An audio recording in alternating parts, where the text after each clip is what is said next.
So Lucas, what's your most disliked video game? Potentially Shadow the Hedgehog.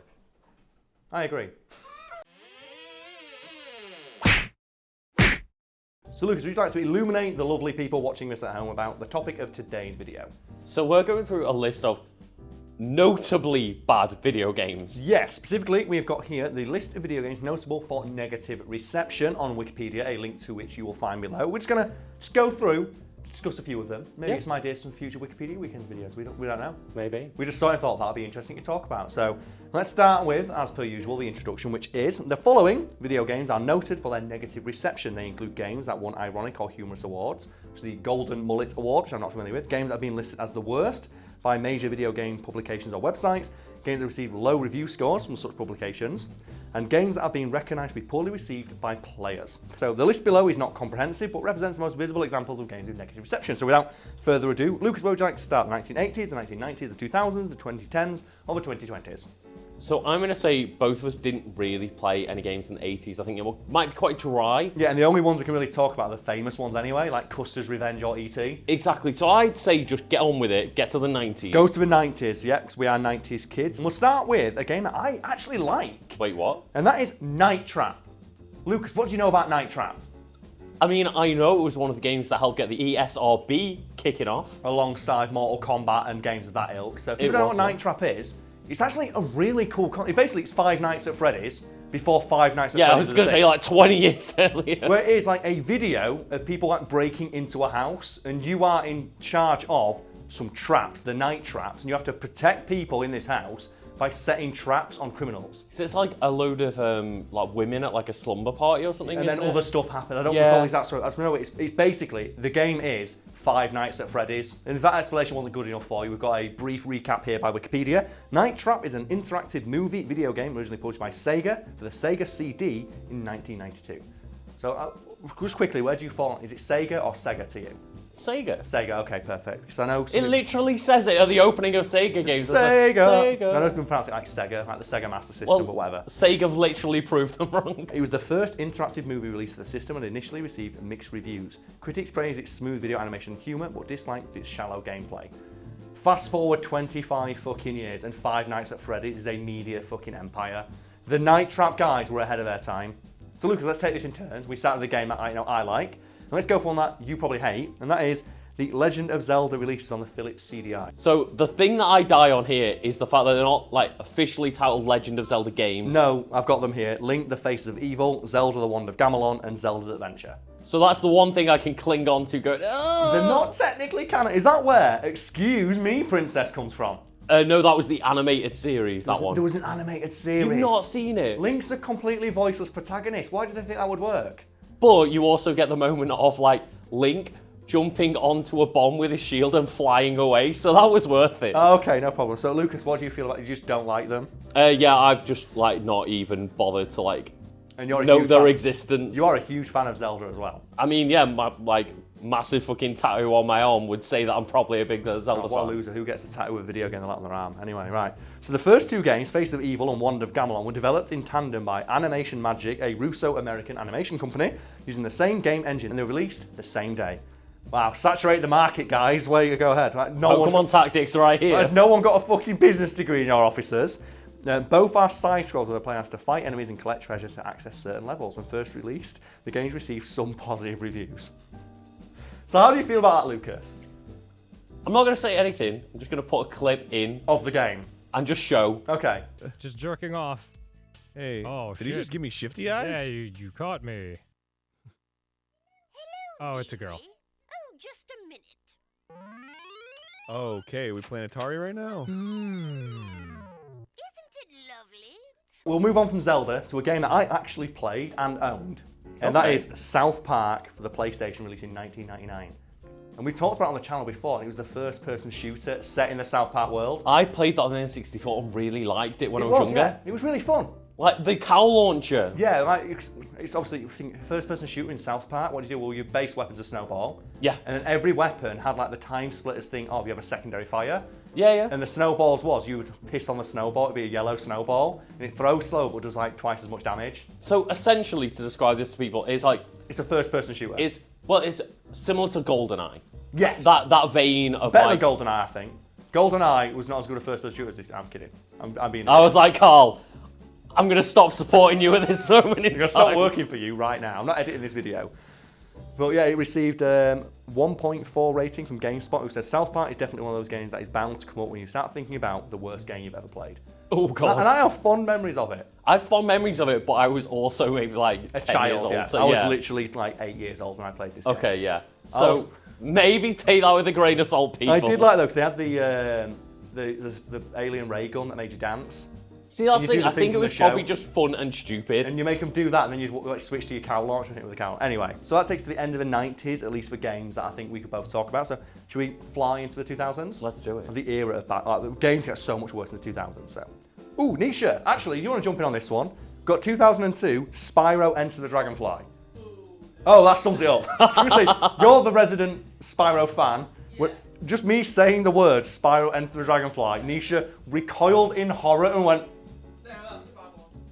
Yeah, I remember when like me and my girlfriend, you know, put our PS2 game collection together, and I was like, "Why do you have this game? Why?" I thought you were going to say you both had a copy of it and just No. like fell in love. No. I think it was a finished or something, so the version I had. No, it was a full release. It just apparently was. Really glitchy. Oh yeah, it was awful. Well, let's explore, shall we? So, Spyro Enter the Dragonfly, the game that made Nisha visibly recoil in disgust. The fourth main installment. Oh man, it's canon. Fourth canon game. Oh yeah, like this was the follow-up to the amazing trilogy on PS1. Although the previous games in the series did exceptionally well, Enter the Dragonfly received overwhelmingly negative reviews for its short length, lack of content, numerous bugs and glitches, bad frame rate, extremely long load times. So I've not played the game. Nisha, you have? Yeah. What are they as bad as it says? Is it accurate? Yeah. Sums it up. Yep. There's nothing. Oh wait, the game also caused a controversy when a boy who played the game had an epileptic seizure. His parents sued all of the developers. There's no like follow-up. You say sued him. I hope he won. Hope so. You know, if it made him feel as bad as Nisha, like look just then, fucking hell, he deserves his money. So the next one that I found that I think we can both talk about is it's an infamous one online. It's Big Rigs Over the Road Racing. Oh yeah. And I'll give just an introduction for people who may not be familiar with it. Big Rigs Over the Road Racing is a racing game developed and released by Stellar Stone, where the player competes in road races with trailer trucks. And well, that's a racing game. And do you want to just talk about some of the bugs? Probably the most famous glitch Okay. is that there's no cap on your reversal speed. Which means that if you reverse in like a circle, you will eventually exceed the speed of light, and your truck will then, because I think the way it works is your truck travels so fast, it exists in all parts of the map simultaneously, so you instantly win the game because your truck is just everywhere on the map, so you cross the finish line.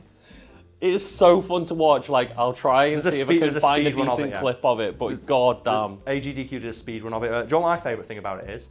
That none of the other trucks in this racing game have any programmed AI, so they don't race. They just sit on the starting line, so it's impossible to lose.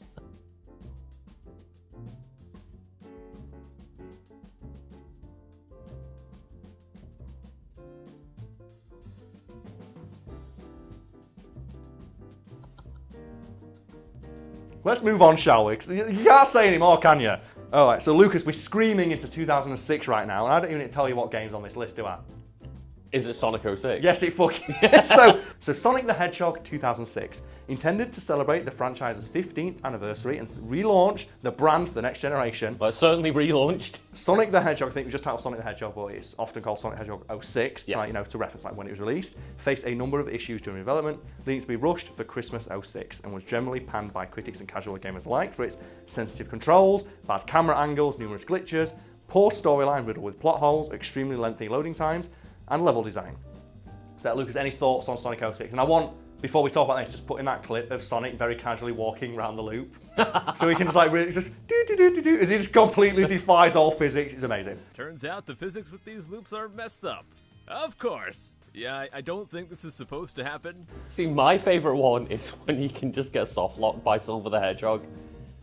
So, do you know about this? In the boss No. fight against Silver the Hedgehog, Okay. he has an attack where he like picks you up with his psychic powers and knocks you into a wall or whatever. Can he just infinitely do that? And he can just hit you into a corner and just stand there. Oh. And the best part is, Sonic always falls onto his one ring, so you never even die. Oh man, You just fall back onto your one ring, heal yourself, get picked back up again. and it That's so loops. representative of the Sonic franchise. Just suffer forever, Sonic. There's no end. There's no escape from this torment. It must exist forever. Do you know what my favourite thing about this game is? And I'm hoping it mentions it here. Let's have a quick look. No, it doesn't, but it was actually taken down from online stores and Oh, really? delisted. Do you know why? No? Sega said it damaged the brand. It's like, this game is so toxic and harmful to the brand, we're removing it from sale because it's better that it doesn't exist. And I think that just like goes hand in hand with the fact it was intended to relaunch and reinvigorate the franchise for a new audience, and it's so bad Sega had to take it down because they thought it's actively damaging the valuable Sonic the Hedgehog IP. Oh my god. Well, I guess it helped because, you know, that movie's coming out in like a few days. Yeah, enjoy it for like, Valentine's Day as it comes out. Yeah. Yeah, I hope it goes all right. I feel bad that the CGI people all got fired. That studio shut down. Stay winning, Sonic. After saving the movie. Everything that Sonic touches dies.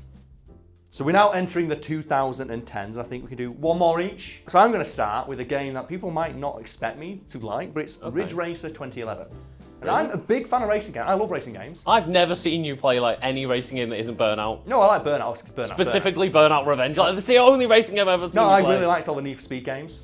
Oh, right, I like okay. racing games, but I don't like racing games where you have to like 10 laps. Oh, I get yeah, bored of course, doing yeah. that.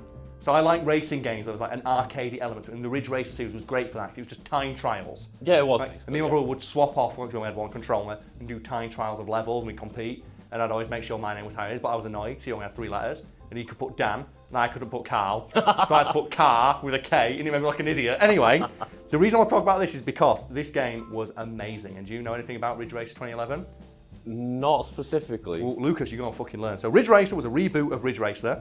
No shit. Released for the PlayStation Vita and was critically panned by various publications for its bare-bones nature, a lack of proper progression, along with unbalanced online races that use a leveling system to determine a player's top speed. Wait, what? Yeah, meaning people who played the game longer were faster. What? Yeah. No. Think about this, Lucas, for a moment. It's a racing game where people who are better at it get faster cars. No. Like, can you think of a gaming faux pas more fundamentally at odds with the core concept of the game it is in?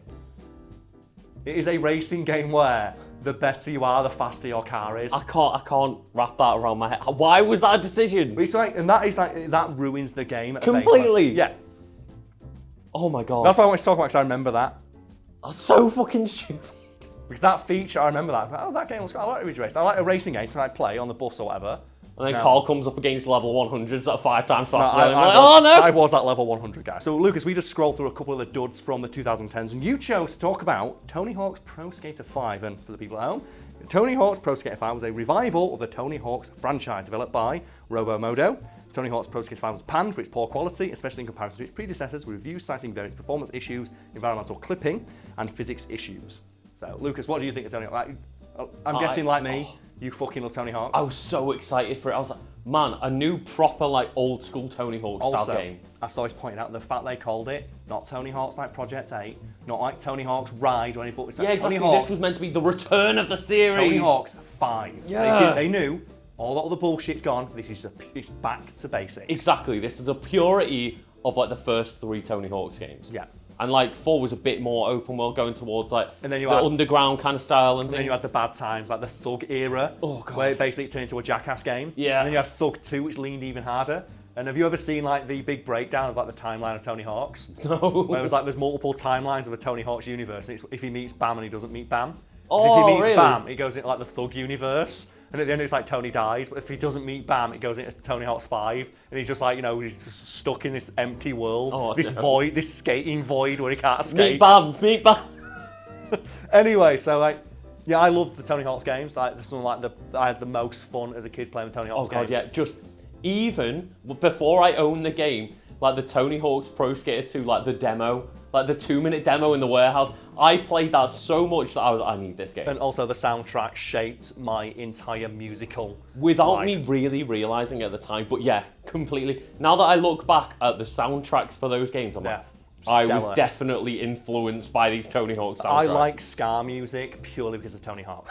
Tony Hawk's makes me, I don't ever seek it out. When I hear it, I go, yeah! So did you play Tony Hawk's Pro Skater 5? God, no. Oh, I did, and I can sum up for you why it sucks in one sentence. And you know what that sentence is? So what do you press to grind in Tony Hawk's? Triangle. Triangle, yeah, triangle. And what happens when you press triangle? You're like locked to the rail. Yeah, you magnet to a little bit. It was a little Like bit. a little bit, yeah. But if you press it in the air, what happens? Oh, you like slam down a bit, don't you? No, nothing Oh, happens. no, that's what the 5 did, Yeah, didn't it? in 5. That's what it was, if yeah. you press grind, Tony Hawk will just magnet himself towards the ground at Mach 3, completely ruining all of your aerial momentum, Yeah, because what you would do is do a combo in the air. and then magnet straight down to a ledge. Well, I was going to say in the old games, you just like hold triangle in anticipation for the grind. Almost like you're learning and you're getting better at the game. But in the new one, yeah, I do remember that's You what it just was. slam down, so it completely ruins the flow and the feel of just flowing through a combo, because you press triangle to grind, and Tony Hawk just goes, BOOM! Just superhero landing straight down. Oh my god. Also, do you know if you buy the game now, you basically can't play it? Oh? Because it had like a 20 gig day one patch, which is no longer being offered. No. So if you buy the disc's useless because you can't play it without the patch. Just Lucas's face was like niches when I mentioned Enter the Dragonfly. Yeah. Oh, modern gaming. I love it. Never give up. Great. I don't even know what to say. I'm just I'm broken now. you're just like, I'm like, okay, just cool. The fact that we exist in a world where you can buy a product and then you'll take it home. But here is the valiant return of the Tony Hawk's Pro Skater franchise. And it got delisted. It reminds me of Marvel Infinite, which wasn't on that list of games we just covered. Oh, it but should have been. It should have been because it's so bad. But the fact the game, it crashed so hard that they abandoned all their plans for DLC. And please put this picture in just to end this video, because I think it sums up how bad that game was and how quickly it was abandoned by Capcom. The character select screen in Marvel vs. Capcom. Yeah. In the previous game, it's like a roughly equal amount of characters, but on the Marvel Infinite screen, it's forever unbalanced because they released the Winter Soldier, I think, is the last character, and then abandoned all the ideas for DLC. So the character select screen has one more Marvel character than Marvel vs. Capcom, and they're different colours. Yeah. So they're not even, so there's just one blue square Like, just in the red missing section. from- oh, It's like, no. Oh, it's so bad. Oh god. Oh, eat shit, Marvel vs. Capcom. Not the old game, but that.